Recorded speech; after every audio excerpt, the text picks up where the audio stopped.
Welcome, everybody. It's VCS. It's been so long. It's been a whole split without us. My name is Carrix. With me is the ever lovely Rebel Fox. And oh boy, we have a lot to catch up on, don't we? It's a bit of an understatement. It's been a hot minute of a split that we haven't been able to cover all that much, but it's nice to see you again, Carrix. It's nice to see all the wonderful fans of the VCS out there, and it's nice to be back to be able to cast and cover some games here as the playoffs actually kick off in full swing. Yeah, for sure. And I mean, it's been a very topsy-turvy split. We've had the deaths of teams, the births of teams, and we've now, got into, this is like the second round of playoffs, I think. The first round, given the playoff format, we didn't cover that one, but we're coming in at the sort of the pointy end of things. But we do want to go back, because we haven't been here. We want to catch you up on what's happened with the split. Rebel, I'm going to lean on you for that. And shall we start with the chicken in the room? SBTC no longer exists. Yeah, they got a big rod of thorium dropping them from space because there was a lot of problems with a lot of players inside of the team and a lot of not great options inside the team, and so as a result, that means that a lot of their players ended up with 3-year bans on their players. Somehow and in some way, Paulette actually slipped the net to reunite with Slater on GAM, which is probably the one miracle that happened for SBTC, that they got one player out and actually into a position where he joins a team, rejoins the best bot lane from the previous split when they got second place. But outside of that, every one of their players is just gone. So it is... I mean, if you're wondering where our second place team from last split went, that they're dead in the water. None of the players are coming back, and the organization's certainly going to be gone next split.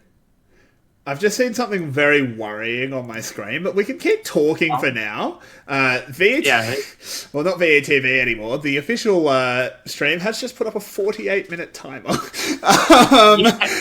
Let's hope that doesn't stick around, but we can talk for a little bit and just see if that gets amended. Yeah.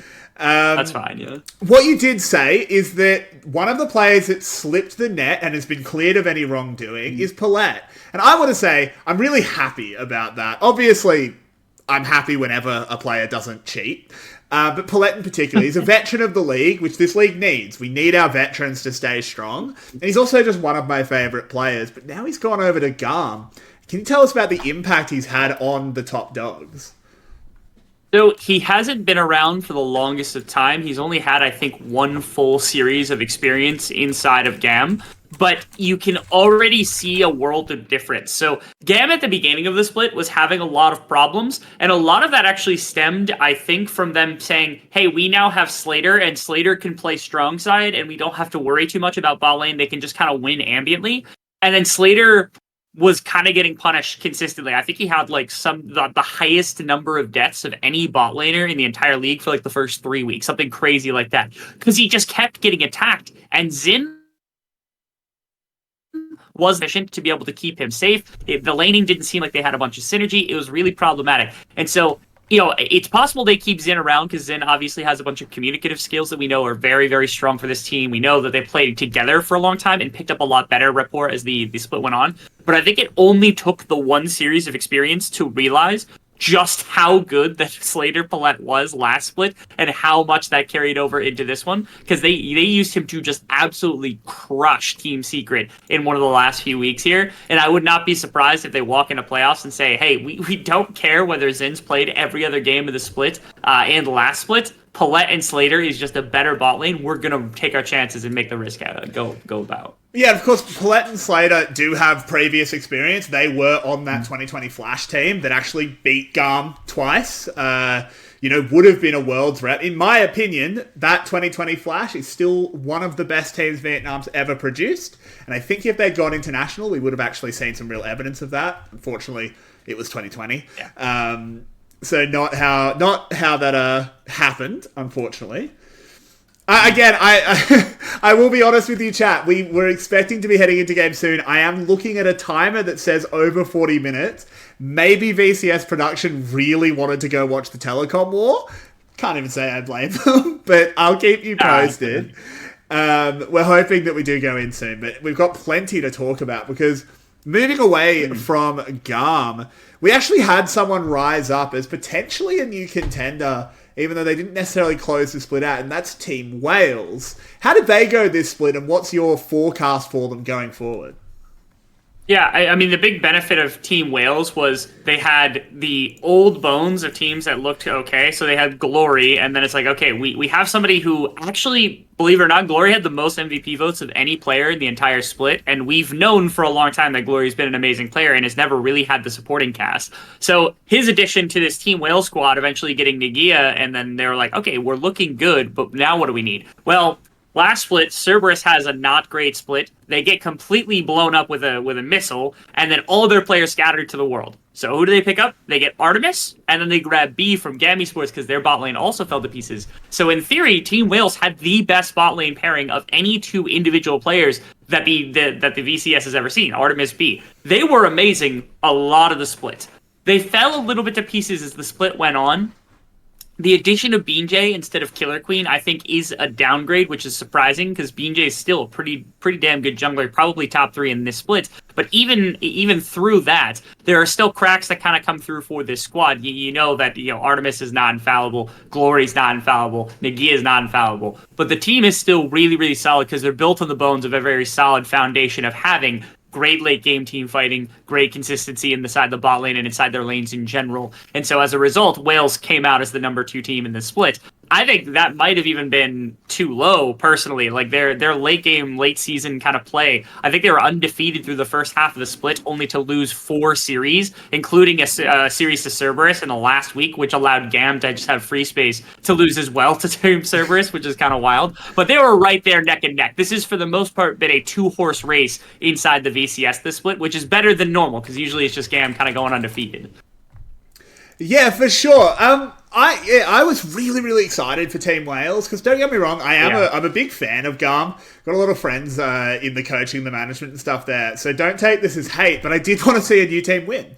Even if they don't necessarily win the entire league, but just come first on the ladder. It's a bit more, a bit refreshing. Don't want to see GAM up there all the time. Unfortunately, as we alluded to, with the addition of Paulette, I do think GAM has sort of shored up the one place where Wales really might have been able to punch a hole in them, which is that bot lane. You're not punching through GAM's bot lane anymore. It's not happening. That's Slater Paulette. Like, you need to stop them punching through you. But we'll have to see how that goes. They are going to potentially meet later in the playoffs, depending on results, of course. But let's sort of talk about the lower side of our playoffs in terms of placement, at least. We've got Saigon Buffalo, and I'm mental blanking, and Cerberus, of course. What's your impression of these two teams, and what's your forecast for them going forward? Yeah, we'll start with Saigon Buffalo because they're going to be in the upper bracket, which is kind of cool. They were a team that I thought was just going to get destroyed this split. I thought they were grasping at straws, trying to find replacements for players that kind of left and gone. We know after the replacement of Beanjay last split with Guri, they did not have the same performance. They didn't even make playoffs last split. And then they also lost Veterancy and Hazmed, and they lost their bot laner, the combination of Shogun Taki, and Taki is now over at Team Secret. And I thought that was going to be sufficient to just kind of destroy the team and make them fall to pieces. I thought they were going to be probably bottom 4. And especially since you had some solid play coming out from other bottom teams this split, it was entirely likely that they were actually going to be just basically fighting to stay out of relegation, which in this case ended up being playoffs anyway because it was top 6 teams one way or another.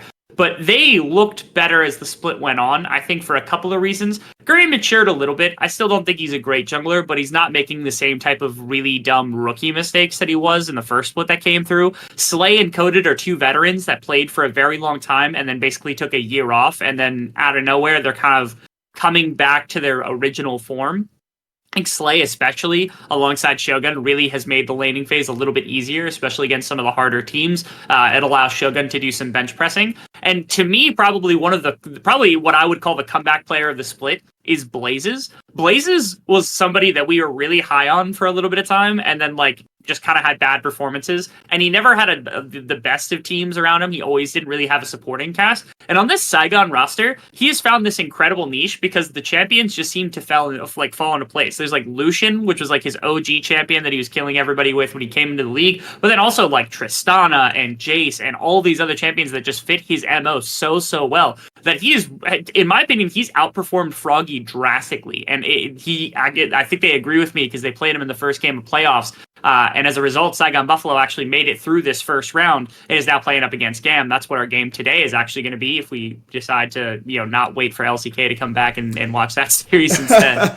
So I will pick up on that. We do have a delay. It wouldn't be VCS. The return of VCS English means they've got to give us a pause. That's just tradition. Yeah. It wouldn't be VCS without an extended pause. Unfortunately, it looks like it might be half an hour or so. There's tech issues. I'm really, really sorry, guys. It's just, there's nothing we can do. We're going to go to a break screen. We'll be around in chat, so you can say hi and get angry at production with us. But yeah, we're going to go to a break. We'll see you soon. This has been VCS English. If I remember how to go to the break screen. There we go.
Welcome back, everybody.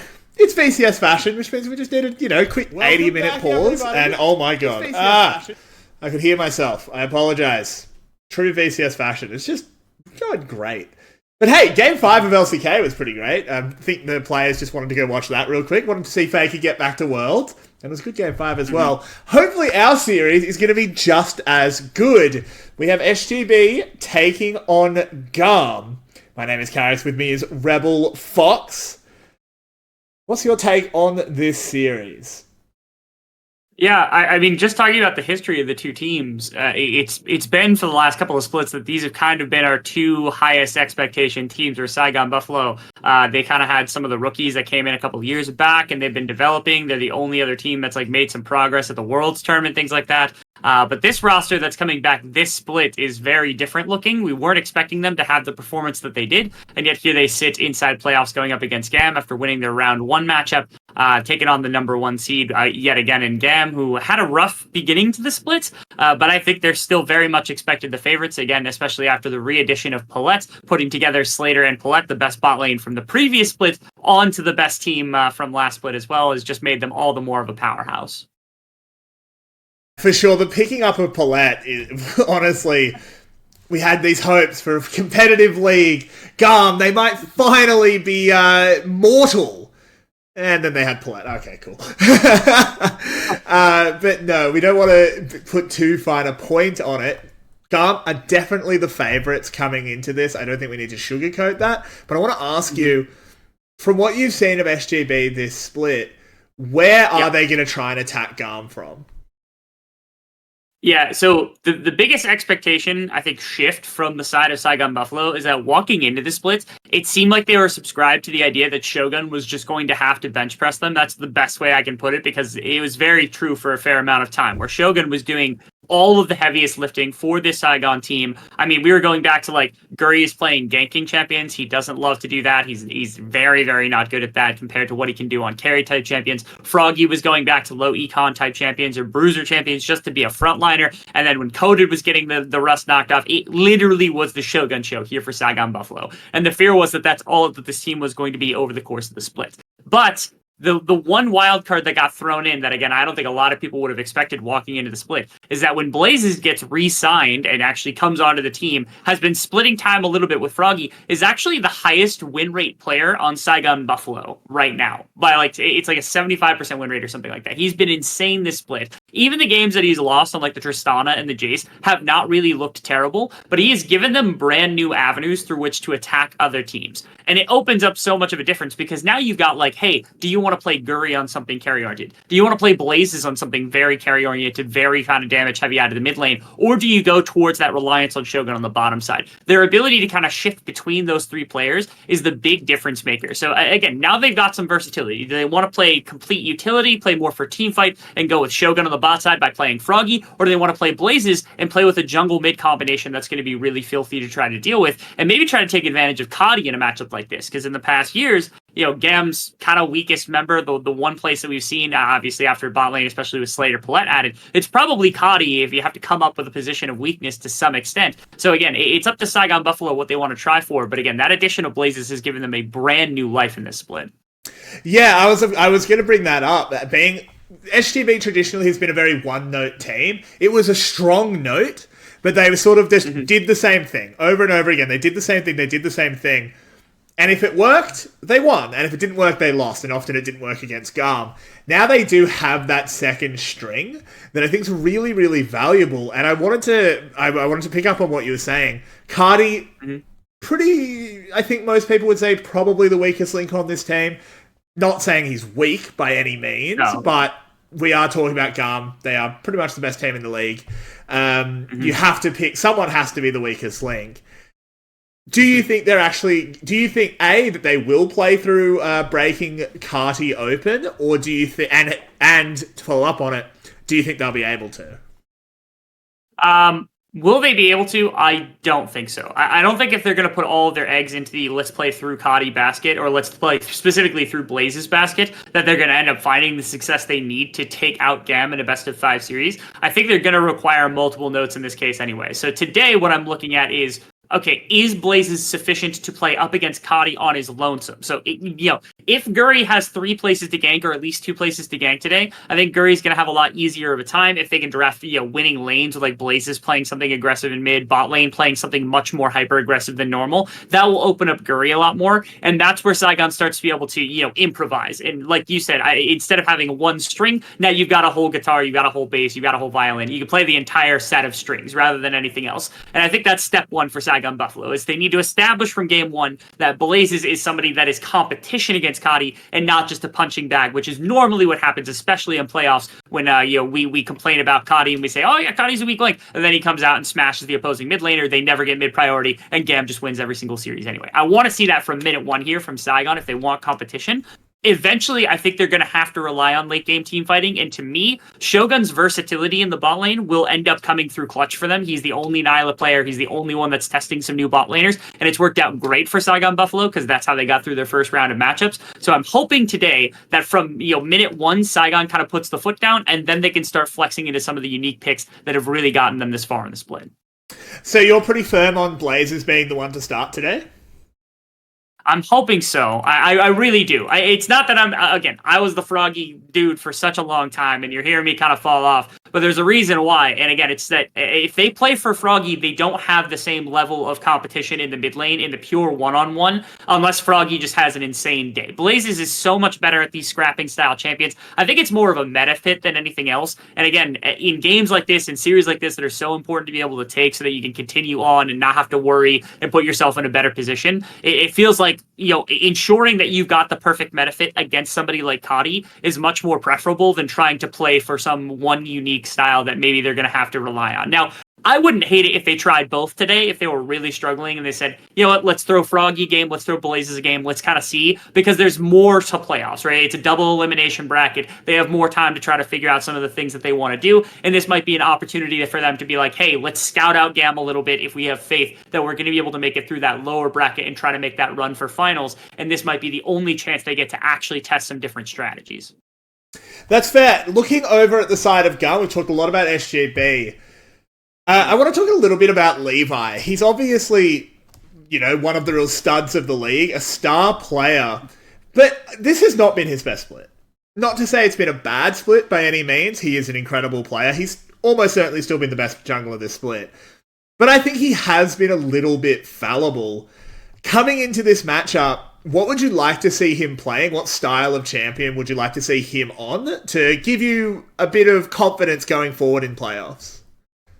Yeah, it's funny because, to me, again, the meta shift out of some of the things that have happened is we've seen more Maokai, we've seen him playing Ivern, we've seen him playing Sejuani, we've seen him playing Rel, and these are not the types of champions that old school Levi would be accustomed to playing, right? And I think that's part of it is he's branched out a little bit, literally with the Ivern and the Maokai, but also figuratively with all these kind of more supportive and engagey type champions. He's still also bashing people over the head with a quarterstaff with the Wukong, even though not a ton of people are still playing the Wukong. But I think that was a large part of it, was them getting adjusted to playing a kind of just a different jungle style in general and working their way towards that. When he still has these aggressive picks, he still looks really good. His Lee Sin was great. His Nocturne is still really good in a lot of circumstances. But it's a different kind of gear that I think they were working on the majority of the splits. And what's crazy is we always talked about hey, GAM never plays anything different. They always don't do much in terms of their draft adaptation. And so it was almost refreshing to see them say, hey, it's okay to lose games. It's okay to drop series and things like that at the beginning of the split. If we want to work on this strategy of being a little bit more aggressive or being a little bit more defensive out of the jungle position, and we're hoping that kind of comes to light today, where Levi doesn't just have to be a pure damage carry. He can kind of do everything for this team. So again, I'm not going to judge him for the entire split. This has been one of the weakest jungle splits we've had, and he was still beating everybody out pretty hard. So I'm excited to see what they're going to do with the new picks today. Yeah, for sure. Seeing Levi open up his champion pool is really, really makes me happy. Not a good sentence there. Forgot how to talk for a moment, but you know what I mean. Particularly looking forward to, GAM is one of the teams we are looking at for international performances, and let's just say they have some making up for things to do. We haven't been live since MSI, but oh no, we watched. Don't worry. We watched. Yeah, we're always lurking in the background no matter the circumstance. So Yeah. But we are still just waiting for the game to go live, so we've got plenty of time to talk. Mm-hmm. What else is sort of catching your eye, sort of moving into the current meta, what's being played at the moment? Do you think any of that might give SGB a bit more of an edge? Something that I've really enjoyed watching is that there's a bit of touch into mage top lane, which I think hurts Coded more than anything. So earlier on in the split, it was really easy to just kind of slam like Jax and like Gnar and some of the like Cassante and champions that don't really have to do all that much in the laning phase. And I think it helped because Coded didn't have to do all that much. But the more you see Coded get interacting with some of like the aggressive champions, so like Rumble has popped up a little bit more. Renekton obviously has become like a really big flavor of the month, especially in these like late stage playoffs, basically everywhere, and in a bunch of circumstances like that. I think that might end up hurting them. Now, out of fairness, as the split went on, Coded actually got surprisingly better, which was astonishing to me. I was not expecting for Coded to come back in such form because he wasn't looking great over the course of the whole split, but eventually he's kind of gotten back to where we expected him to be, remembering him as like that third best top laner, never breaking into the top two, but always being right there at number 3. And I'm not saying he's there right now, but he's definitely looking more akin to that type of form. And so if we end up seeing more of these spellcastery type champions up in the top side of the map, I do think that ends up hurting Coded a little bit more, which opens up another discussion, which is that Kiaya, I think, had a good split, but he has not been tested all that much. And it would be nice to see Kiaya kind of come out and really play some aggressive type champions, things that can hyperscale. I think even Rise Top started to get played in LCK. We saw that series right before this, and he played it earlier on in the split. So things like that and the Rumble and these big kind of team fighting mages that can really punish if the opponent is sticking to their guns with some of the fighters might be something to pay attention to, because it's an avenue that GAM always can exploit in the right circumstance by having one of the best top laners in the VCS, if not the best top laner in the VCS. So if that pops up today, you're going to know why. Yeah, I do actually think first pick is going to be pretty important because you touched on the Renekton. I think that might be the most contested champion today. He's incredibly strong at the moment. Kiaya, incredibly aggressive player, and Renekton traditionally is also allowed worse. I don't think there's a huge gap between these two top laners, but Kiaya is the better top laner. As a bit of a crutch where you can kind of go up against a player that would normally maybe beat the brakes off you. But you're on Renekton, they can't really beat you that hard in lane. You get through lane, you're not really gankable. That might cut off an angle for Levi and allow SGB to sort of snowball the map a little bit. But let's, while we're still just waiting for things to go live, let's pivot down to the bot lane, because I think it's going to be an absolute banger down there. I really hope that it is. The interesting part is, again, I think both supports end up getting a bit more of my spotlight today, despite the fact that we have two of our best ADs in the entire league with, like, Shogun going up against Slater. Like, they're both monsters in a lot of ways. They're two of the best marksmen. And in a league that's stacked with really good marksmen, they are two of the best marksman players that we have. The big difference is, like, Slay, this is the first time a lot of people are going to be watching Slay for the last couple of years because he's been gone, but he was good back in the day. And this split, I think what was making him very unique is that he's so mechanically gifted that, like, some of the champions that you'd see more of that on, he clearly has a difference in his play. So it's like, is he on Senna? Is he on Ashe? Is he on Rakan? Is he on some of these champions that have a lot more kind of playmaking potential and some of this, like, kiting potential, some more mechanics behind them? He looks great. There was a game earlier this split where he had like 95% accuracy on enchanted crystal arrows, which was hilarious. Literally everyone he shot was just a laser beam and hit somebody from across the map. And it was sick.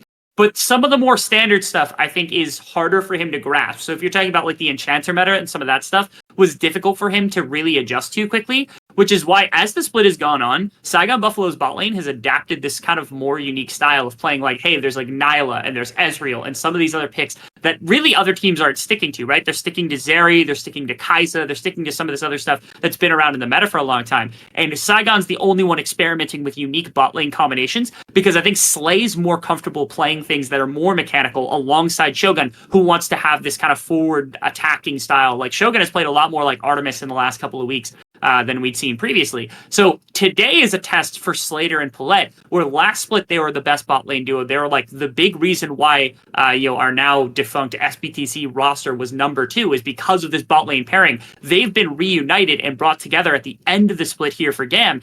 And this is the one thing that I think GAM was missing last split when they went to an international tournament and had a bad performance, was an insane bot lane. If Slater Paulette today put the kind of the boot down on Shogun and Slay, and they just crush Saigon Buffalo under their weight, this is a team that I think I can really get behind walking into an international tournament. But if they have struggles today, it's going to be difficult, because then it's like, hey, do you go back to Xin? What do you experiment with here in the bot lane to try to make these things work if Shogun and Slay start really giving you some trouble?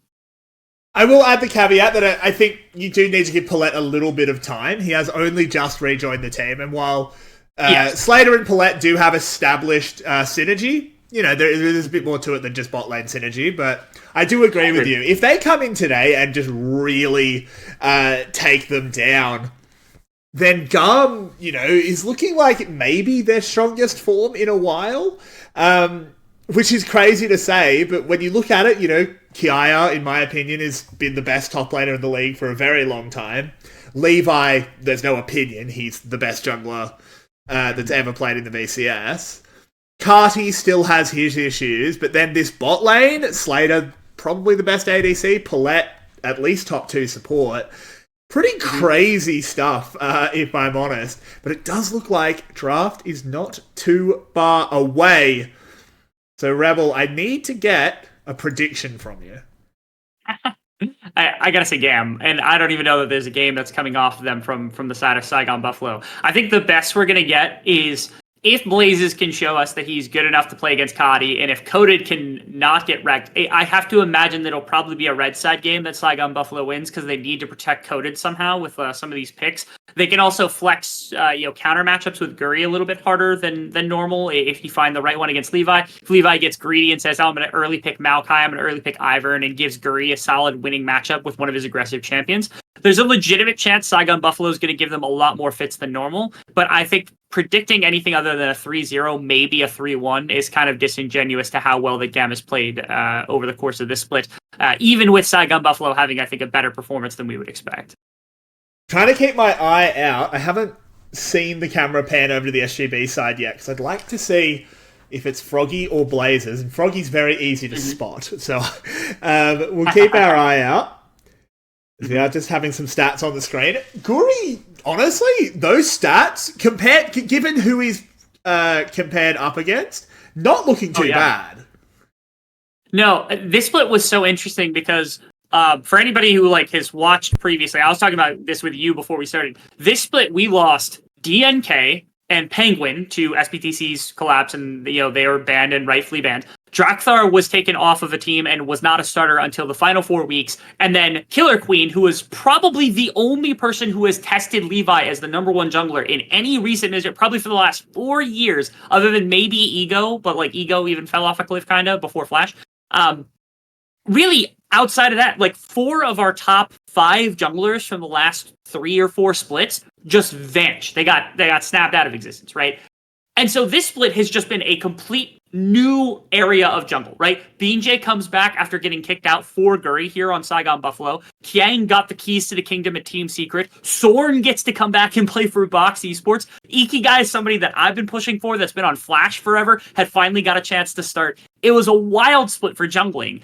And so Guri he got almost like a free split to develop more than he normally would have, because he doesn't just get thrown directly into the fire. And I think it helped quite a bit for him to be able to work on his pacing. And you could see the difference of Guri having started last split against players like Kiang, who kind of split time, and Fook1 and Sorn, who they have their own differences, they have their own unique properties. But Guri clearly ended up getting to this point where even his worst style of play in this heavy ganking and this really, really focus on lanes when it's necessary got good enough to the point where he was competitive with these other junglers. But then he gets Kindred, or then he gets Talia, or he gets one of these aggressive champions, and he is just beating down other players. And it was really cool to see that he did develop. I'm still not his biggest fan, but even I have to give some props over to the side of Saigon for getting him into the position he's in now, where he's competing for definitely top half, if not top 3 jungler here in this split.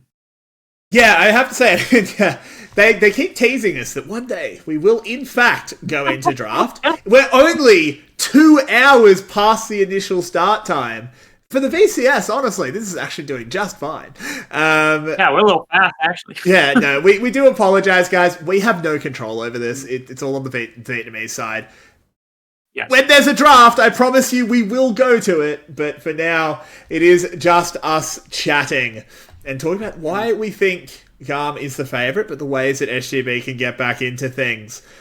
And I've got to say, I think with the drop-off of Artemis, who I think has had a drop-off this split, I actually think that drop-off might have started a little bit earlier. Mm-hmm. I think this is becoming the battle for best ADC. I think Slater is pretty confidently best ADC at the moment, but Shogun is right there, and Shogun's young. Yeah, Shogun, I think, was the youngest player when they went to the Worlds Tour. He was one of the 3 youngest players when they went to the Worlds Tournament, and he's I think barely 20 at this point, which is he's got so much room to be able to grow.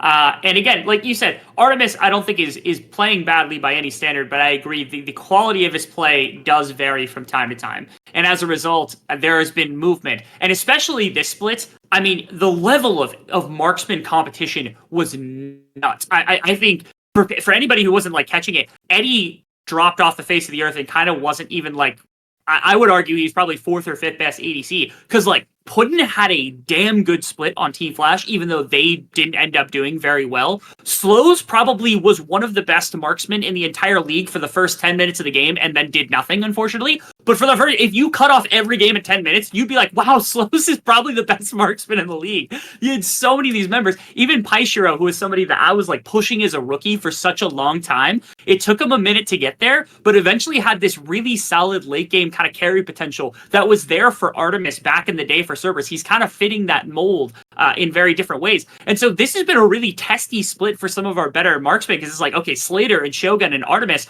are getting pushed in ways we didn't think were going to be possible by the younger players. And I think that's been really cool too. Whereas like the jungle has this, like, we have 1 veteran, maybe 2 veterans, and they kind of stand atop the pile. Really, our veteran marksmen were the ones that got pushed. Slater and Shogun, I think, still stood pretty heads and hands above everybody else. Artemis is the one that got a little like kind of dicey as we went on. And I'm not saying any of these are better than Artemis by any standard. I'm not going to try to make that claim. But like you said, I think it's pretty clear that Artemis needs some evaluation as like, is he clear cut the best player at this position? And you're right. I just don't know that that's the case anymore.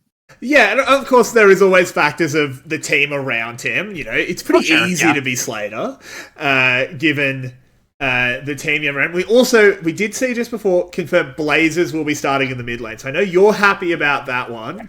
I agree, given that you do want to try and exploit Carti if you can. It's not easy, but you want to try, and Blazers is going to be a better mid laner to do that than Froggy. It hurts so bad to look at the GAM side and just see Kiaya, Levi, Carti and be like, oh wow, this team's really good. But then it's like Slater play, and I'm like, oh, they have the best player in every position. Yeah, it's just about the best player in every position. It's kind of crazy. It's awesome. Okay.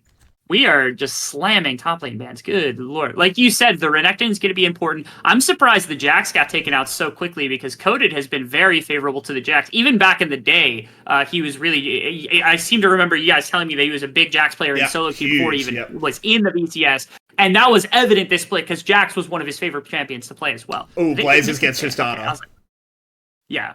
Straight onto He has not won a game on Tristana this split, actually, which is hilarious because he had a really good performance. His other performance was kind of middling. It's also shiftable to Shogun, because Shogun, like I said, has picked up some Artemis tendencies and kind of likes to jump in every now and again. So this is a very rare team where like the Tristana actually is actively a flex pick between the mid and the bot position. Now, I expect it going to Blazes. I hope they use it for this lane priority that they're going to go for. My only problem is that they have given up Jace in exchange for it, which means that if Kadi wants to, he can pick Jace, sit in the mid lane, and just do nothing all game, which is the opposite of what I wanted them to do, the opposite of what I wanted Saigon Buffalo to look at in the first game.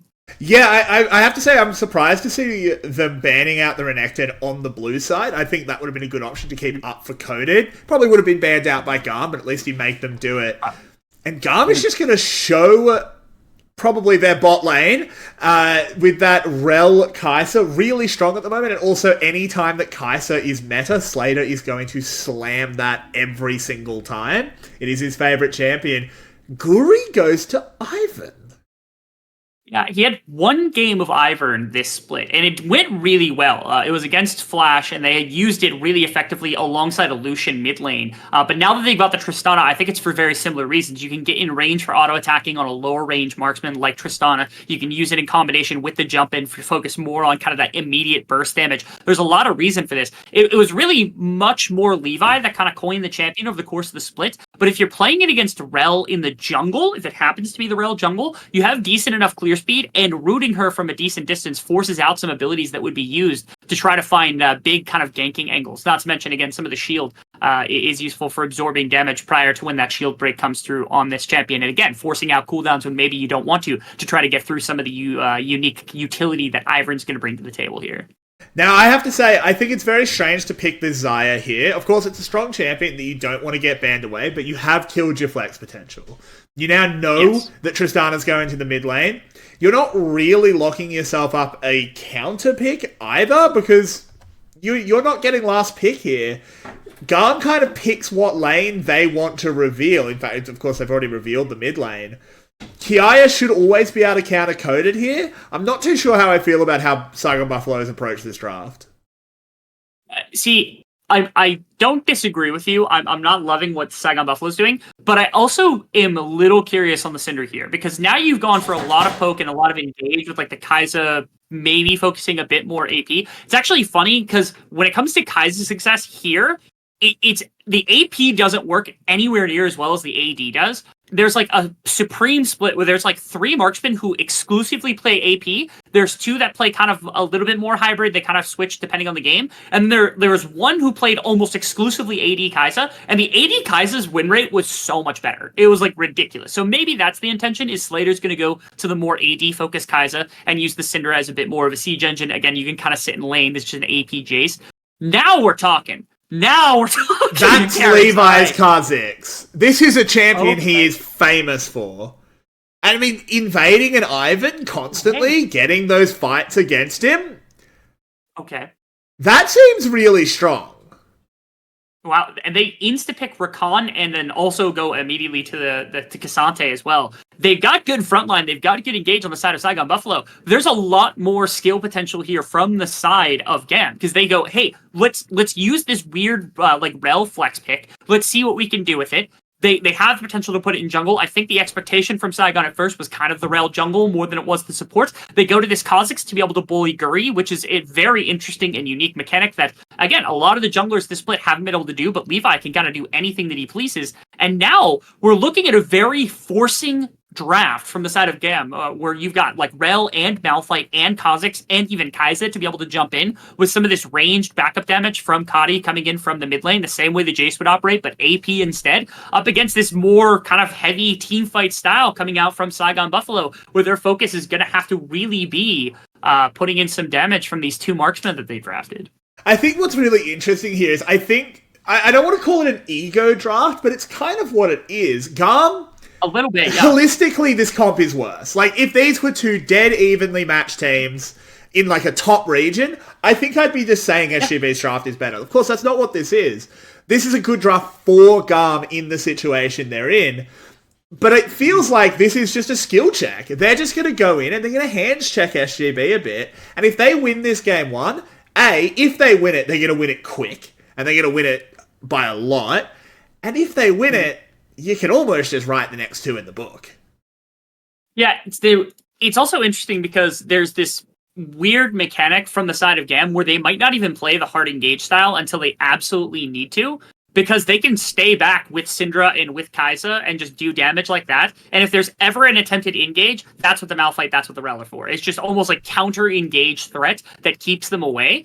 And how are you supposed to deal with that? Because Syndra is going to outrange both of your marksmen, and eventually, like Kaisa, if you go for the AP variant, you're also going to outrange. So there's these cool, like, kind of dichotomy here where GAM's draft is ego, yes, but you also don't have to play it ego style if you go for the poking style, which means they can kind of do both. If the early game goes well, just go for the crazy engage, go for the double kind of primary jump-ins type style with the Kha'Zix and the Kaisa going AD, and if it doesn't work out at the beginning, flex instead into the AP Kaisa, go for the poking strategy, and just use your engage as deterrent for the opposition here.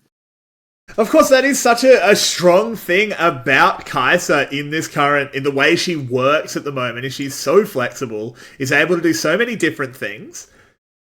Nothing too interesting starting at level 1. I always like to see what Ivans do early.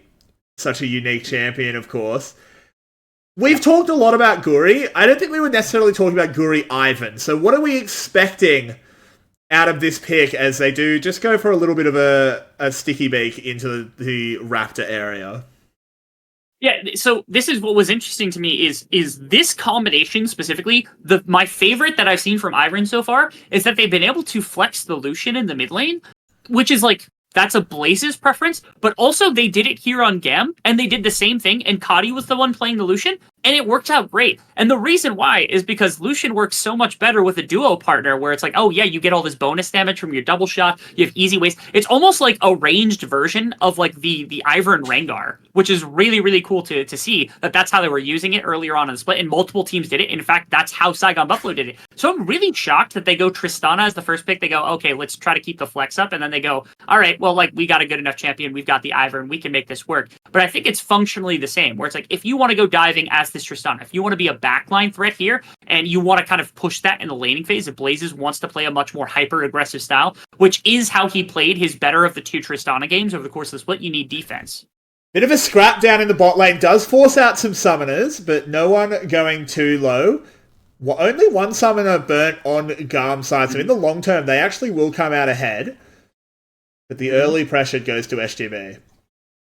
Yeah, I find it really funny because I almost would have thought that Saigon Buffalo, especially with Slay, would have gone for something much more like unique out of the support position here.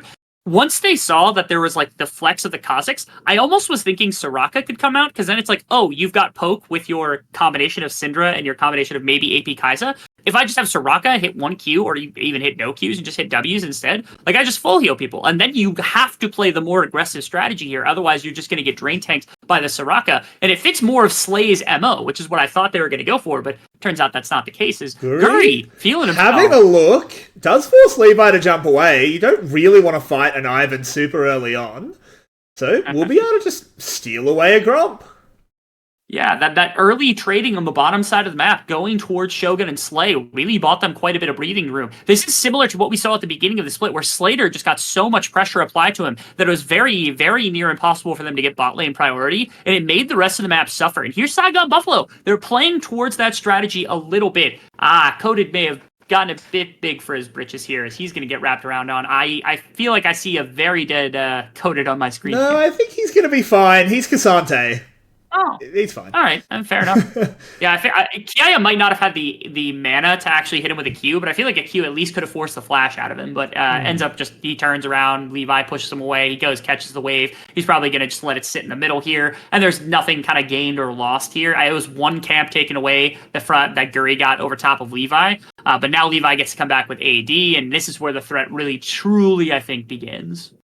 I will say, I think, even though, of course, it is still very early in the game, the fact that the Ivan has really had the run of the show so far, as you were saying, due to the enabling from the lanes, makes me a little bit worried. Whenever an Ivan seems to be chilling a bit too much, I think that's his comfort zone. Maybe that's just because the champion is so chill, but every time an Ivan player is just not stressing, I'm thinking, oh god, they're going to make their ADC do 20,000 damage. Yeah, especially in the modern era where, like, it's an abuser of Moonstone, you can do all these sort of buffing strategies, and especially with Marksman kind of stepping into the mid lane. Again, the Lucian is what we talked about, but, like, you even have, like, Jace kind of fits into that mold, Tristana obviously fits into that mold, even Kai'Sa has been flexing in the mid lane, you've been able to do things over the course of the split. Heck, we had the Trinity Force LeBlanc that beat out Cerberus here in Game 5 just last week in playoffs, and all of those are champions that get some pretty solid buffs from the Ivern in the right circumstance. Even being able to go like Staff of Flowing Water with static users out of the mid lane have really changed the dynamic. That if you pilot this champion effectively, you can do some real damage with your mid lane combination, which is sort of what this split has been built on functionally when it comes to the mid lane meta. Which again, that ties back to why Blazes has been, I think, so strong, because this fits so much more of what Blazes has always been known for, instead of those standard mages playing much more to this aggressive and kind of DPS style, has helped out, and that's what makes him such a strength here for the side of Saigon Buffalo. And you can see them playing around it pretty effectively, having this mid lane Tristana perma pushing against the Syndra to begin with, allowing Guri to invade. Yeah, and Levi just has to back off. He has to. He can't turn around and fight the Ivan, given that there's always a chance of Slay. Blazers already on the move. Levi's being bullied. Yeah, just a bit. They're ensuring that there's no way for Levi on this Kha'Zix to kind of get his feet set. There's no pushing lanes for him, so he can't go invading against the Ivern, even if he could win in the pure one-on-one. And they're just forcing out so much resource that feels necessary. Levi is half health. You gotta be a little careful. Oh, bit early. But okay, there's no punish. Nice. Yeah, and they steal away another Gromp. Guri growing his lead even more. Of course, his CS numbers are really deceptive. He's got 3 camps primed to pick up with that Ivan passive. So you're going to see him slingshot even further ahead of Levi. This is really good to see. SGB came to play. No, yeah, they definitely did today. I'm liking what I'm seeing so far at the beginning of the game. The fear that they've got is that this is what happened, I believe, the last time that they played, when they were looking good at the beginning of the game, and then they kind of fell to pieces as the game went on. The team fighting wasn't as good. But now you've got some different... That was with like a Nyla bot lane, and it was a little bit more cheesy of a draft, and they got some of the early dragons. This feels a little bit more consistent across the way, so I'm liking what I'm seeing. Now, obviously, there's no gold advantage. We're 7 minutes in. We still have a Syndra, we still have a Kai'Sa. Of course. Very, very good scat of the week. Ooh. Yeah, fantastic stuff there from Cardi.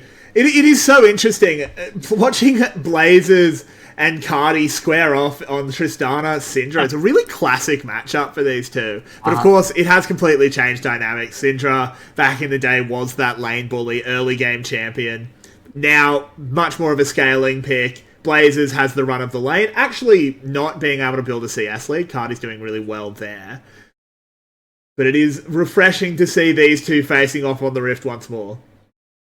Yeah, it's funny though, because like Saigon from way back in the day, they used to incorporate this style where you have this constant mid push, but the difference was when they were doing it with Froggy, especially OG Froggy, they were just dumping waves constantly. You're talking, he had like 5 CS a minute or something. We're at 8 minutes, they're sitting at like 10 CS a minute, and Blazes is still able to get it done. It's just that Kai's been able to match that pretty effectively, even though there's been more pressure on the map from Blazes. It hasn't kind of translated to anything but a couple of camps taken away, but it means that Guri's off to a pretty solid lead. If Guri gets on a first item like Imperial Mandate, or again, Staff of Flowing Water, or even Moonstone here at the beginning of the game, you can do some very significant damage in some of these kind of middle game team fights around the neutral objectives, like second Dragon, second Rift Herald, things like that. And you're seeing kind of the immediate trade-off for these two teams, where GAM is preferring the Rift Herald. They say, hey, we really want to get some gold into Levi, and it would be nice if we had the Rift Herald to just pop 2 plates and say, hey, here, Kha'Zix, have a couple hundred gold for free. And on the opposite side, they say, okay, that's perfectly fine. We're going to grab the Dragon, and we're going to play that scaling game. We're going to play for the Tristana and the Xayah in the late game alongside the Ivern. Slay face checks a Brush, does manage to survive. Does the Ignite take him out? No, it doesn't. There will be no first blood. Yeah, always pop your potions, kids. That's the only thing that kept him alive, was that one potion ticking away, keeping him barely up, but able to keep the life bar up there. Not dying to Kadi, which is very important. Not dying to Palette's Ignite, which wouldn't have been the biggest disaster in the world. But importantly, there's no timer punishment here for GAM against the Dragon take. So it is just the Rift Herald and a couple of Summoners, which is the Flash from Slay, being traded off for all this pressure and for that Dragon, which is, again, if you're Saigon Buffalo, I think you're perfectly fine with that. They're like, okay, we got to deal with Syndra late game. But right now, we're doing okay. We've got the double marksman on toe. We're willing to team fight with the Ivern later. We're all right now. Yeah, as well, they've sort of equalized a lot of what the Herald is going to do, given that Shogun's picked up 2 plates in this bot lane, just from pushing in. The pressure that they've been able to build means that most of the gold, not all of it, there is of course the gold from actually killing the Herald, but most of it has been equalized. Has been, yeah. It's actually astonishing because Levi has surpassed everyone else in itemization because he didn't go for boots. He just went for immediate umbral. This item is still busted because of the So vision control, but you love that. Like you say, it's so good. There might come a time where, like, if Prowler's Claw ends up becoming a main item because of the buffs to it, like, that could be a rush item really easily on Kha'Zix. But for now, the umbral gives you such a good spike. And again, that combined with the Rift Herald that could come through here could actually be quite a swing for GAM. So I'm gonna hold all judgment about how this game is going until I see what this Rift Herald play looks like and where they're going to hit. I don't think it's impossible to hit Coded. There's no TP up there, so that means it's going to be a really big punishment if you're able to catch him on the right wave state. So I'm looking towards top lane specifically. I think it's the easiest place to gank for this team. But mid lane Blazes is starting to take more and more damage, doesn't have any magic resist to begin this game, and doesn't have the static shift yet to be able to truly shove off Kadi consistently. And as a result, I mean, you're seeing there's a little bit of hovering here from Paulette and Levi trying to find Blazes on just a bad day. Yeah, you have this situation where the supports have left bot lane. And with that fear of a roaming Rel, they haven't want to push it out too far. Slater's just picked up a Duskblade. I love that. That's I am in love. This is like there have been so many Kai'Sa builds over the last like 3 months or something. It's like every single mythic somebody has tried to build on this champion. Yep. I'm waiting for like Chovy to play at mid lane and play it with like the Ever or the Even Shroud like he does with the Yone and the Yasuo for some reason. That's what I'm waiting for. Even Shroud Kai'Sa. That's what I'm waiting for, because it seems like literally every item is a rush on her. It's like, oh yeah, Duskblade, also Prowlers, also Yumu's, also AP items, also Marksman. Like, there's no bad item that you can play on her. Here, the Duskblade necessary for that dive potential. They're playing for that aggressive dive-heavy team fight. Lovely very strategy. evident as a result of the itemization. Yeah, again, Kadi's beast today. Yeah, Kadi just super on point, super safe. Was pushed in by Blazers, but has kept it even, hasn't died. And if you don't die against the Tristana as a Syndra, you're pretty happy, to be completely honest. Every time we look at the top lane, I mean, it's Cassante versus Malphite. What are we doing? Yeah. Nothing crazy up there, nothing insane. Both of them just scaling up to some of their early tank itemization.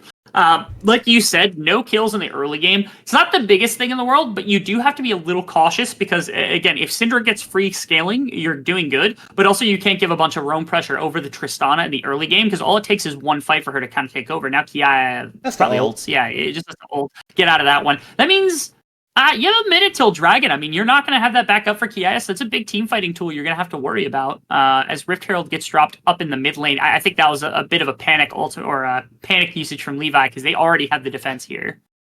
Yeah, it should be able to get its charge off regardless. The Shiv, Tristana, and a Ivan not really able to put out the burst damage to actually stop the charge. So they did manage to get it. At the same time, Slater picked up a plate in the bot lane. So GAM actually fighting back very well. We saw a lot of early pressure for SGB, but it's amounted to about 150 gold.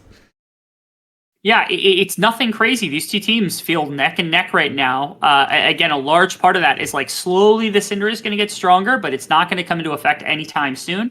First items are really starting to come in, so that means Blazes has perma push with the static shiv. You actually have Moonstone that just got acquired by Guri, so that's going to feel great if you decide to fight around Dragon number 2 or Rift Herald number 2 here if you are on the side of Saigon Buffalo, which I think is really cool. And bot lane has been, for the most part, quiet. But Shogun still has a lot of through damage and a lot of safety against this big dive that could come through from this GAM squad. So really, again, we're playing a very, very curious game right now, Karax. Nobody has this insane advantage. It's very rare to go 14 minutes, no kills here in the VCS. What a strange way to come back from an extended hiatus for us. I know. It feels like, they delayed the series to watch the LCK, but didn't realize that the LCK, you don't have to be slow anymore if you want to play like them. That league sped right up. We don't need to pretend to be old LCK.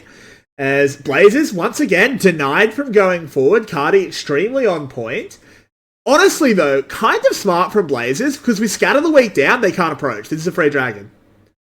Yeah, free dragon. They have complete control of the pit. Again, Malphite cannot join with TP and throw an ultimate for the next 5 or 10 seconds, 15 seconds, whatever that is. They play on that timer really well, and they're going to grab up second of the game, and not even at a gold deficit. Again, they're pretty even, so... I don't know if you noticed what emote Shogun just flashed. What he flashed? R7. Oh, no. no. Never living that one down, fellas. Daisy and Guri coming up to the top side. It might be a bit of a smite fight here, but she's facing the right way for SGB, so SGB just sweep this. Wow. Again, the GAM has to stay in their battle lines a little bit. Right there, it's Kadi getting pushed back once again. This time, he kind of claims control of mid lane through a lot of pushing power that he's got, but he did the step off, and that means that, again, Levi rotated from bottom side. Kadi didn't rotate from mid lane. It is a 4v2, and they grab a second neutral objective, which will now give Saigon Buffalo their first big lead. The plates are gone, so they're going to have to take a full tower with it, but with the Tristana, it's easy enough to clean that up, and they've actually shifted into topside to maybe try to make this happen. Slay's sticking around. Zaya is going to be here in the mid lane to make sure that they've got some mid pressure. They can shift up if necessary. Slay might get caught out here. Good flash. Yeah, necessary for sure. 100%. And Slay's really interesting. Seeing him come onto this team as a tower will fall. First brick for Coated. That's without the Herald even being dropped. I've always got this comment in my mind from Jensen Go. Used to be a coach over in the VCS. Has been around the scene. Really, I have a lot of respect for him. I think he's got a great mind for League. He basically said, if I was ever going to come back to the VCS and I was building a super team, I don't care. Slay's my support. He's got so much respect for this player. Yeah, I can tell why.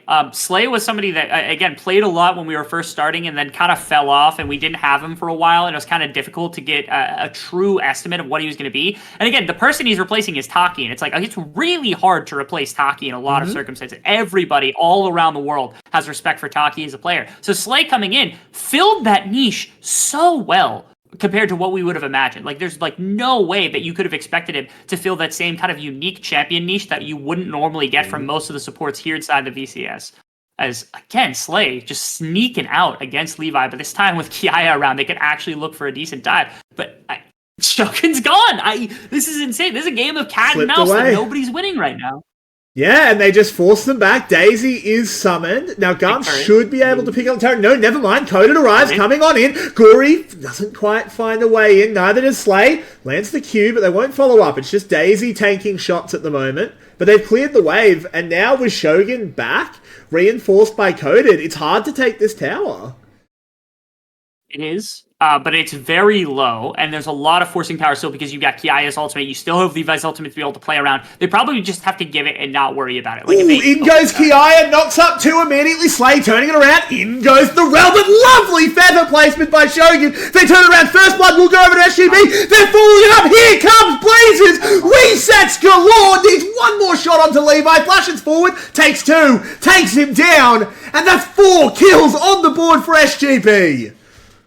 I was saying, I think they need to back off just because you're worried about them actually getting this full force in. But the problem with GAM is that it is such an extension. The flash ultimate from Kiaya is so far, they can't follow it fast enough. Even with the turret going down, Paulette can't quite get there. No follow-up knock-up coming through from Kadi. And that means that this huge kind of turnaround from this team, Shogun's unaffected, Blazes gets to auto his way through. Slay played that immaculately right there, being able to disrupt the midline to ensure there's nothing. Just watch Slay's positioning here because they go for the turret. There's the extension. Where's Slay? He's standing in the middle. You want Kadi to follow up. You want Levi. You want Paulette. And he stops them in their tracks. Paulette's so short, and they can't even hit him anyway because Shogun's that far back. And now these two marksmen just get to focus one target at a time. Follow up on the mid tower with the Rift Herald. And this is a big swing for Saigon Buffalo in game number 1. It's absolutely massive, and I want to just give another shout out to Shogun. Stunned 3, I think, with his feathers. Oh, yeah. Which is amazing when you're the one being dove on, so you're not exactly having time to really prepare it. Just fantastic stuff out of SGB. They get themselves a 3k gold lead. They picked up 2 towers in the aftermath of that fight. And Rebel, those 3-0 predictions are looking a little dangerous. Yeah, there's a reason why I stipulated mine and said 3-1's not completely unreasonable. 3-0 is the expectation for sure, and I'm not going to say I didn't say 3-0 and I wouldn't have put that on any sheet that I would have put on. But the fact that Saigon's come out this competitive, they're looking solid today. They're looking like a cohesive team. They have fixed the errors that they saw when they had a lead up against the side of GAM just a couple weeks ago in the final week of regular play. When they ended up losing the team fighting, they are repairing a lot of the stuff that they saw there. I love that they're able to do that and kind of make the changes necessary to be competitive against this GAM squad. As now, I look at where they're at on the map. They trade the top tower, but for third dragon, like you said, yeah. And it's Hex Soul as well. So this is really strong with that double marksman as well. This is just sort of an incredible setup here for SGB. It's going to take some real heroics from GAM to get back into this one. The Kha'Zix, frankly, has done nothing so far. Levi, been a little bit invisible, never really got into the lanes. Carty, I will say, I think he's played really well. He's a scaling pick. There's not much he can do at this stage. Slater has been quiet, and Kiaya, he hit a good ult, but that's all he really has done. Yeah, it's a matter of, like, again, when it came to GAM and we were talking about what this team can do, I don't think they were expecting the counter engagements, like the ability to catch the engagement coming out from the side of Saigon Buffalo. But you're playing into an Ivern, and you're playing into a Xayah and a Rakan, and even like a Cassante, which are all really good. Even Tristana, to some extent, are really good at being able to kite out of bad situations. And you saw that in the last one, like you said, the feather positioning from Shogun, the positioning of Slay forward in the fight to kind of stop the mid fray from advancing into where Kiaya got to was so hard for them to deal with. And this is why I suggested, hey, maybe the poke strategy is actually what you should be going for. You'd be like Liandry's Kaisa or Luden's Kaisa, something like that, alongside the same thing from Kadi, and like you could play on your range advantage. And you saw the benefit of that when they're sieging on that mid tower, that they really, there's no way for Saigon to engage. But if you go forcing an engagement, you're giving them a chance to fight back. And so I'm hoping GAM catches on to that, because they're not out of this game. Down 3,000 gold isn't crazy, but they have to be more cautious about the way they take fights, because you don't want to just give free 5-on-5s away to Saigon Buffalo if they can catch your engagement and not insta-die to it. 100%. As SGB having another look into GAM's jungle, there is plenty of force here, but they just are sort of just losing vision control. Baron is on the map. They're not going to try and take it anytime soon, I would imagine. But SGB, I mean, they don't know they're hatching a ward at the moment. That's a little bit awkward. I think Levi will give it away. Yeah. But this is that so dominant. With yeah, it is. It's also, Kiaya is on this Malphite pick and doesn't feel comfortable staying on the bottom side and just start pushing for the tower. Yeah, there's that. They have TP wards, like they know. I think this is a bit of a miscall from the side of Saigon Buffalo. You don't want to give them the ability to layer their abilities together. Okay, I like that. They get the TP out. Coded's got to escape, but if he gets out too, I like that they pulled this away. They re-engage onto Kiaya. Interesting target, but they've got this line of brushes from the Ivan to fall back on. So much CC coming in. Slade's going to get one shot, but turned around back onto Kiaya. Support for top laner. And with that Malphite ultimate no longer a factor, Baron on 7k, Coded getting poked out, can still go all out. Shogun moving forward, burns the flash out of Palette. Levi on the side, only finds Coded, not the target he wants. SGB, I think you just need to back this off. You do not need to risk your lead. No, yeah, this was risky all the way through from the side of Saigon Buffalo, and I respect that eventually they are able to kind of get themselves out of a bad situation.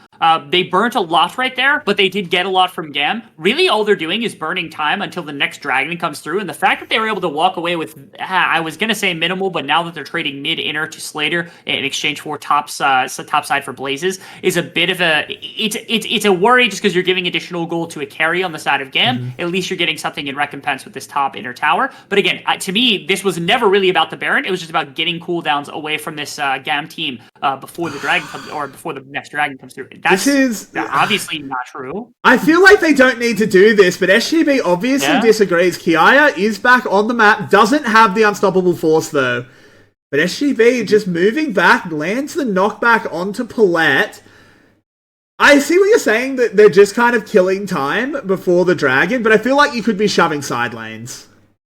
Yeah, there's a lot more you could be doing. I think this one was the overreach. The first one, I'm like, okay, you got the TP from Kiaya, you got some cooldowns here and there. I think you got the flash out of Palette. It's like, okay, you got some burned cooldowns. That feels good, right? But then that right there was like, that felt like a little greedy. That felt a little risky. It's like, okay, you don't need to be sacrificing potential play. If they go back and do it again, now they're just trolling. Because at this point, you're a minute out from the dragon. I think this time it's just going to be vision sweeping. Neither of their carries are moving that way. They just want to clean up some wards, I think. I'm just making sure. And honestly, they set up the map pretty well because bot lane pushed ambiently. It's on the opposite side of the map here, which means they don't really need to put somebody in bot lane even after the pushing had come through from Kiaya. Mid lane, they put a couple of members here. They got internal control in the mid lane between the two river brushes. They're feeling good about that. They can just walk into bot as soon as the next wave comes in and start looking towards collecting their soul, which will be a big point for them. GAM, I'm surprised Kiaya wasn't in bot lane already, but again, if you go to bot lane as Kiaya, you can't teleport to top lane. That was the point of the first Baron push. So then they could just go and they could fake Baron yet again to try to get a fight kind of forced against GAM. So again, there is thought process here from Saigon Buffalo. I've liked what they've done for the last minute or so, minus the one Baron take. Daisy kidnapped. Just Ivan ult. It's a good counter to it. Coded using the Cassante W to get away. Shogun is located. Obviously going to be a really important one for GAM to track. The dragon is on the map. It is, of course, soul for SGB. Would be a massive, massive objective for them to pick up. Kiaya just trying to be the gatekeeper, but what can you do? It's Cassante, baby. He just kind of walks through you. Blazers like going crossing on the other side. Yeah. Puri, they're splitting them apart. This is lovely by SGB. Yeah, I love it because they've got the bot lane priority. The only thing I don't like is that mid lane is currently exposed completely. So if they lose a fight here, mid lane inhibitor almost certainly is going down. And that is a way back into the game from the side of GAM, especially only down about 1,500 gold. Keep an eye on Slay because he's trying to keep a flank angle right now, but... They are coded, soaking everything up. They get the catch onto Kiaya. Can they get the one shot? He goes in, gets a 4-man knockup and pays for it with his life. Slay going low, but he stays up. They're turning it around. Look at the damage coming out from the Buffalo. They've taken down 3. Coded all out into the backside. Picks himself up and kill. Will go down in the trade. But who cares? Rebel as they're aced. Soul for SGB. And they are looking massive here in game 1.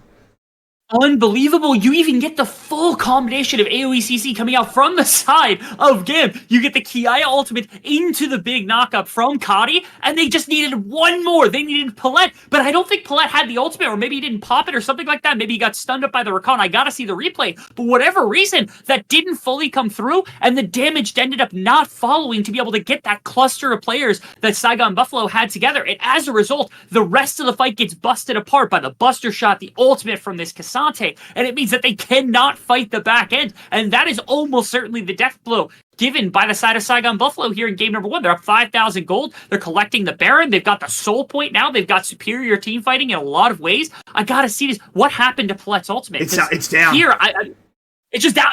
When did he use it? I don't even remember him using it. Because right here, you'll see it right here. Big knockup, big AoE damage, goes in, can't follow up, can't actually get anything done. He's only at the edge of the fight instead of pulling everyone together to try to get some bonus damage. And as a result, again, you're just not getting enough here from Kadi and from Slater to be able to win out the fight. Yeah, Slater never had an angle to try and get in there. He is playing this AD Kai'Sa. He needs to auto-attack. This is not the AP, I just throw Ws, I have a fun time. He threw 3 Ws in that fight, but got 1 auto-attack. You're the AD Kai'Sa. It has to be the other way around. Yeah, you got to be able to. There's just no way to get into the backline, I think. Again, if you end up having the remainder of that combination from Palette, I think Slade could try to find an assassination with the Dusk Blade on the backline, and then you start talking, because that's when the Kai'Sa can got to be on the other side. Then you split focus from Saigon Buffalo. That's mid inhibitor down now, right, as well. With 2 members on the other side of the map here from GAM. I mean, I guess it doesn't end up mattering because like they weren't going to be able to defend that mid tower anyway. They're just now getting back to the defense, but they're losing a lot of their base as a result of this Baron push. This is deadly from Saigon. They're going to try and go in on Blazers. May have overstayed a little bit. Has the stopwatch, has the reinforcements, jumps himself away, and now the turnaround is here. Can they find the last little bit of damage? All in. Blazers jumping forward. They pick up just the 1. I think the Buster Shot might have helped GAM out. Just might have, yeah, pushed 2 members out, but there is no Palette. You're going to lose bot inhibitor. You're going to lose mid inhibitor. Top lane's nowhere near necessary, but I don't know that you need to push. You could keep everyone here since Guri's got a bunch of shielding, but you are running the risk that you end up giving a bunch of shutdowns over, and I think they don't want that. They don't want to give some play back to the side of GAM. And as a result, they just leave. And I respect that. Again, they could go to top lane. They could just start pushing top lane. They can look for the next dragon. I guess Elder's a little bit of a risk to try to potentially fight over against the side of GAM. But Saigon, they're looking and they're playing at some of the highest confidence I've seen them play at all split long. Yeah, and I think if you look at when we do get the scoreboard back, you'll see that Slater, he started this Duskblade, was going that heavy AD Kai'Sa, but he's pivoted completely to AP. This just slows his scaling down. Don't get me wrong, you can go a hybrid Kai'Sa, but if you're going to start with a Duskblade, which is such an aggressive AD item, and then you go, oh no, things are going poorly, I can't get into fights, I'm going Wit's End into AP, you're basically just setting yourself like 3/4 of an item behind, which just gives SGB plenty of time. I think the intention may be, again, going for the additional dive by poking until you have somebody near dead to right. Slay caught out. Oh, what happened here? Hexgate. Okay, good catch. Really good Hexgate play. SGB may be stuck in a 4v5. Wow. But 4v5 might just be even odds for them at this stage. Mm-hmm. Q doesn't quite land. Daisy gets tossed around. Really hard for them to get any value out of the Ivan ultimate, but they're going to get the triple inhib. Levi on the side, moving in, can't do anything. They're just too tanky. They're just too shielded from this Ivan. Now 3 inhibs down. Levi, he's really sectioned off from the team. SGB might try and make something happen here. They're in a bit of a weird spot right now because they've got a minute and a half until that Elder Dragon comes up, and they're more or less kind of stuck in the base right now with that play from the backside. You don't have the forcing power of Kiaya to be able to follow up, but if you have Corey goes down! There we go. They have to leave now.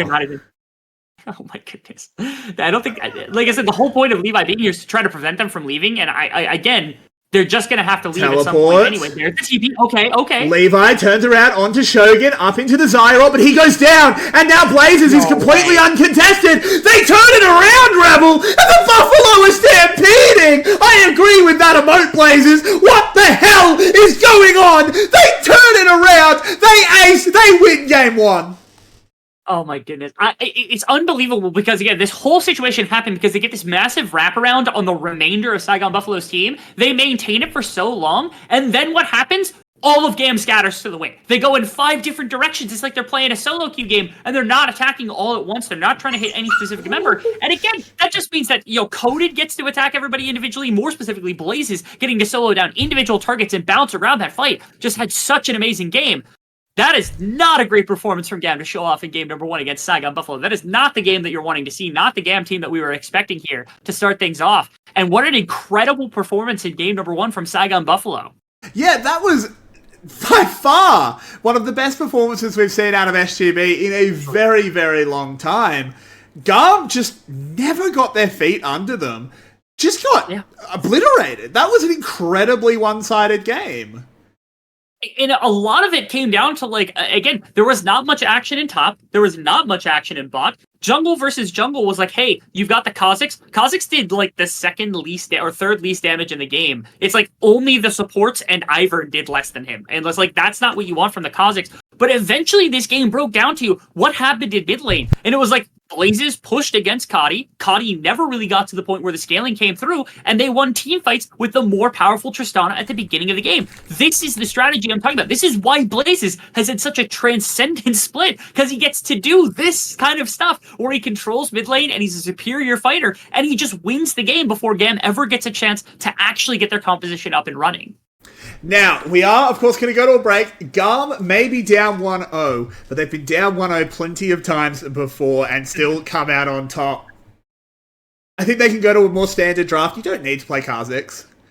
You really don't. You can just play a lot more standard. You can just play a really front-to-back teamfight team and just try and out-muscle SGB. We're going to go to a short little break and then figure out, is SGB the real deal?